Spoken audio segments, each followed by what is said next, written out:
नमस्कार। आज हामी एउटा अलि फरक तर निकै महत्त्वपूर्ण विषयमा कुरा गर्दैछौँ। हजुर। दूध, गाई र हाम्रो नेपाली समाज। विश्वव्यापी रूपमा जुन भिगनिजमको बहस चलिरहेको छ नि, त्यसलाई हाम्रो आफ्नो परिवेशबाट हेर्ने प्रयास गरौँ।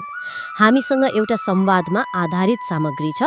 त्यसले चाहिँ पश्चिमा तर्कहरू र हाम्रो समाज, कृषि अनि संस्कृतिमा गाईको जुन विशेष स्थान छ त्यसको फरक केलाउँछ। एकदम। र यो छलफलको उद्देश्य पनि त्यही हो। मतलब विश्वव्यापी बहसमा अक्सर छुट्ने जुन स्थानीय सूक्ष्मताहरू हुन्छन् नि, तिनलाई अलि उजागर गर्ने। स्रोत सामग्री हेर्दा औद्योगिक डेरी फार्म र हाम्रो परम्परागत पशुपालन कति फरक छ त्यो देखिन्छ। अनि पुरै बहिष्कार गर्नुको सट्टा सुधार गर्नुपर्छ भन्ने तर्कलाई पनि हामी निहाल्छौँ। ठिक छ, त्यसो भए सुरु गरौँ न त पश्चिमा दृष्टिकोणबाटै। स्रोतका अनुसार यो दूध उपभोग विरुद्ध भिगनहरूले उठाउने मुख्य कारणहरू के हुन्? मुख्यतः तीनवटा कुरा देखिन्छन्। पहिलो त नैतिक चिन्ता भयो, जस्तो औद्योगिक फार्ममा पशुलाई राम्रो व्यवहार गरिँदैन, क्रूरता हुन्छ अनि बाच्छालाई आमाबाट चाँडै छुट्याइन्छ भन्ने कुरा। त्यो त सुनिन्छ बेला बेला। अनि दोस्रो वातावरणीय प्रभाव, मिथेन ग्यास उत्सर्जन, धेरै जमिन चाहिने, पानीको खपत बढी हुने यस्ता कुराहरू। हजुर। तेस्रो चाहिँ स्वास्थ्यसँग सम्बन्धित छ। कतिलाई दूध पच्दैन, ल्याक्टोज इन्टोलरेन्स भन्छन् नि। हो। तर यी तर्कहरू त प्राय ठूला व्यावसायिक पश्चिमी डेरी प्रणालीलाई हेरेर गरिएका हुन् जस्तो लाग्छ, होइन र? हो, स्रोतले पनि त्यही भन्छ। नेपालको सन्दर्भमा हेर्दा कुरा अलि फरक छ। यहाँ त गाईलाई वस्तु मात्र मानिँदैन नि, गौ माता भनेर पुजिन्छ नि। हो नि। गाई भनेको परिवारको सदस्य जस्तै संस्कृति र धर्मको महत्त्वपूर्ण हिस्सा हो। नाफा मात्र हेरिँदैन। परम्परागत रूपमा त बाच्छालाई आमासँगै राख्ने, दूध बाँडेर खाने चलन थियो नि, होइन? एकदम। बाछालाई छुट्याइ हाल्दिन्थे, दूध बाँडिन्थ्यो अनि गोरुलाई खेत जोत्न प्रयोग गरिन्थ्यो। स्रोतले यसलाई शोषण भन्दा पनि सह अस्तित्वको रूपमा व्याख्या गरेको छ। सह अस्तित्व। अनि अर्को कुरा, गाईवस्तु बिना हाम्रो कृषि प्रणाली नै चल्दैन। गोबर मल, गहुत, कम्पोस्ट, बायोग्यास यी सबैले पशुपालनलाई दिगो बनाउन पनि मद्दत गर्छन्। हो, यो सांस्कृतिक र कृषि प्रणालीसँगको सम्बन्ध चाहिँ पश्चिमा बहसभन्दा निकै फरक देखियो। तर स्रोतमा नै यो परम्परागत चित्र कति साँचो हो भन्ने प्रश्न पनि उठाएको छ, होइन? छ। जस्तो के साँच्चै सबै ठाउँमा पशुलाई राम्रै व्यवहार हुन्छ त?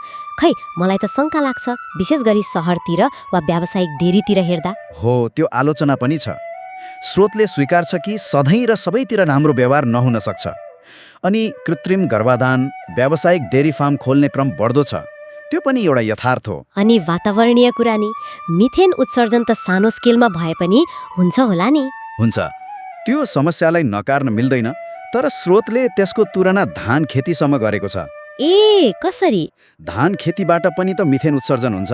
त्यसो भए के हामी भात खानै छोड्ने त, कि उत्पादन प्रणाली सुधार्ने? हो, त्यो तर्क पनि महत्त्वपूर्ण छ। सुधारको कुरा आयो। अनि स्रोतमा भैँसीको दूधबारे पनि कुरा उठेको छ, जुन नेपालमा गाईको भन्दा बढी खपत हुन्छ सायद। त्यसको बारेमा छुट्टै बहस हुन सक्छ। त्यसो भए यो सबै हेर्दा स्रोतले अघि सारेको बाटो चाहिँ के हो त? पूर्ण बहिष्कार पनि होइन, यथास्थिति पनि होइन। हो, स्रोतले मध्यमार्ग जस्तो कुरा गर्छ। समस्याहरू छन्, व्यावसायिकतातिर समाज जाँदैछ भन्ने कुरा स्वीकार्नुपर्छ। तर मूल तर्क के हो भने समाधान भनेको ल अब दूध खाने छोडिदिउँ भन्ने मात्रै होइन, बरु प्रणालीमै सुधार ल्याउने। कस्तो सुधार?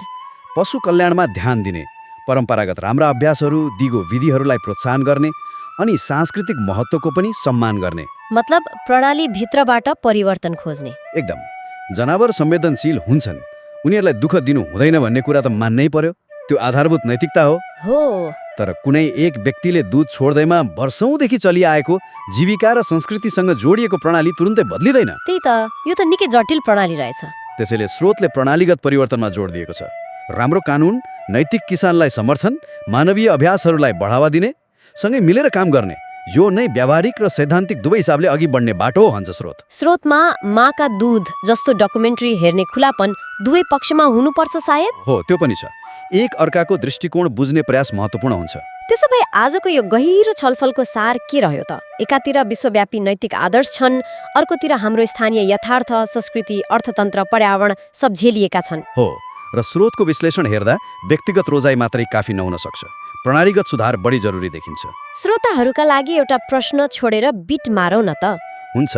यदि हाम्रो साझा लक्ष्य नै पशुहरूमाथिको हानि कम गर्ने र नैतिक व्यवहार बढाउने हो भने हाम्रो सामूहिक प्रयास कहाँ केन्द्रित हुनु बढी प्रभावकारी होला? व्यक्तिगत रूपमा बहिष्कार गर्नेतिर कि पशु र मानिस बीचको सम्बन्धलाई नै अझ मानवीय र दिगो बनाउने प्रणाली सुधार गर्न सहकार्य गर्नेतिर? यो प्रश्नमा विचार गरौँ है।